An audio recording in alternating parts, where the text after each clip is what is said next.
जब भी हम कोई न्यूज़ पढ़ते हैं तो यही सुनाई देता है कि एआई हमारा जॉब्स खाने वाला है। 2025 में सारे जॉब रिप्लेस हो जाएंगे, 2026 में सारे जॉब्स रिप्लेस हो जाएंगे। बट ये दावा आज का नहीं है। साइंटिस्ट ये दावा 1970 से कर रहे हैं, बट कुछ अभी तक ह्यूमन रिप्लेस नहीं हो पाए। 1976 में माइसिन नाम की एक एआई सिस्टम आई थी, जिससे वो डॉक्टर से भी बेहतर इन्फेक्शन डिटेक्ट कर पा रही थी वो सिस्टम। उसकी एक्यूरेसी थी 65% और डॉक्टर्स की एक्यूरेसी थी 43% टू 65%। फिर भी वो डॉक्टर को रिप्लेस नहीं कर पाएगी। उसका एक रीज़न एक ही था, क्योंकि वो उसमें बहुत सारा मैनुअल डेटा इंटर करना पड़ रहा था डॉक्टर का, तो वो ज़्यादा टाइम ले रहा था कंपेयर टू डॉक्टर्स। आज की डेट में एआई कोड लिख रहा है, 10 सेकेंड में 500 लाइन का कोड इजीली लिख रहा है। बट वो फिर भी उसमें इतने प्रॉब्लम्स है, जैसे थोड़ी भी कुछ चेंजेस करने हैं तो उसका पूरा स्ट्रक्चर चेंज हो जाता है, डिबग करना बहुत ही मुश्किल हो जाता है और बहुत ही कॉम्प्लेक्स कोड लिखता ही है। तो ये एज अ टूल हम यूज़ कर सकते हैं, बट पूरा रिप्लेस करना बहुत ही मुश्किल है। एक और टर्म है द लास्ट माइल प्रॉब्लम। अभी हम सुन रहे हैं कि सेल्फ ड्राइविंग कार्स है, इससे सारे ड्राइवर्स रिप्लेस हो जाएंगे, बट ऐसा हो नहीं सकता, क्योंकि जो भी टेस्टिंग होती है सेल्फ ड्राइविंग या एआई की, वो कंट्रोल एनवायरनमेंट में साइंटिस्ट करते हैं और रियल दुनिया बहुत ही अलग होती है और वो प्रेडिक्ट नहीं कर पाते हैं। जैसे हम रियल लाइफ में कभी भी रास्ते में खड्डा आ सकता है या फिर कोई एनिमल आ सकता है, बहुत ही अजीब चीज़ें हो सकती है जो हम सोच भी नहीं सकते या एआई सोच भी नहीं सकता।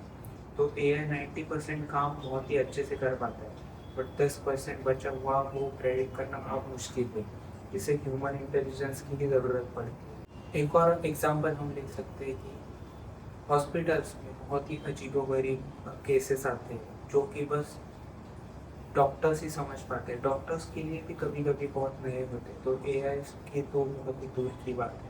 अनदर एग्जांपल लेते हैं कि कोई कस्टमर है, सपोज कोई कंपनी में कस्टमर केयर पूरा ऑटोमेट कर दिया एआई चैटबॉट के द्वारा।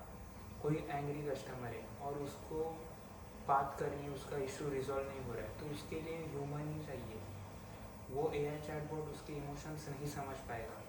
वो कोई ह्यूमन से बात करेगा तब वो समझेगा कि क्या वो एक्चुअल में चाहता है कस्टमर, और वो रिजॉल्व कर पाएगा अच्छी तरीके से। और एक और चीज़ है द एटीएम पैराडॉक्स करके।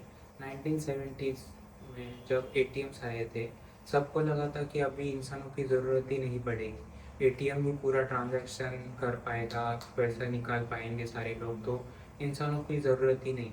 नतीजा क्या हुआ, 43% ज़्यादा ब्रांचेस बढ़ गए, क्योंकि बहुत ज़्यादा ट्रांजैक्शन होने लगे और ज़्यादा लोगों की ज़रूरत पड़ने लगी बैंक्स में। तो ये ऐसा होता है, जब भी टेक्नोलॉजी आती है जॉब्स बढ़ते हैं। तो हड़बड़ी में आके जब भी मैनेजमेंट या सीईओज ले ऑफ्स करते हैं, तो अभी शॉर्ट टर्म के लिए वो कर रहे हैं, बट लॉन्ग टर्म के लिए वो सही नहीं है। एआई एक टूल की तरह यूज़ करके काम बहुत एफिशिएंट और जल्दी हो जाएगा, बट पूरा रिप्लेस नहीं कर पाएगा। जब भी जैसे एक इलेक्ट्रिसिटी आई थी, कंपनीज को अडॉप्ट करते करते 50 साल लगे, क्योंकि ह्यूमन को ट्रेन करना पड़ता है, फिर वैसी उस टाइप की हमें मशीन्स बनानी पड़ती है, वो इजीली नहीं होता है। उसको 50 साल लगे, उसके बाद वो सब इलेक्ट्रिसिटी हम कंपनीज यूज़ कर पा रहे हैं। बट एआई के केस में इतना लेट नहीं होगा, बट उसको भी टाइम लगेगा। बस इंटेलिजेंटली आंसर देने से या ईमेल्स अच्छे से राइट करने से या फिर कुछ रिपोर्ट लिखने से पूरा रिप्लेस तो नहीं कर पाएगा humans. Thank you so much for watching. Like share and subscribe.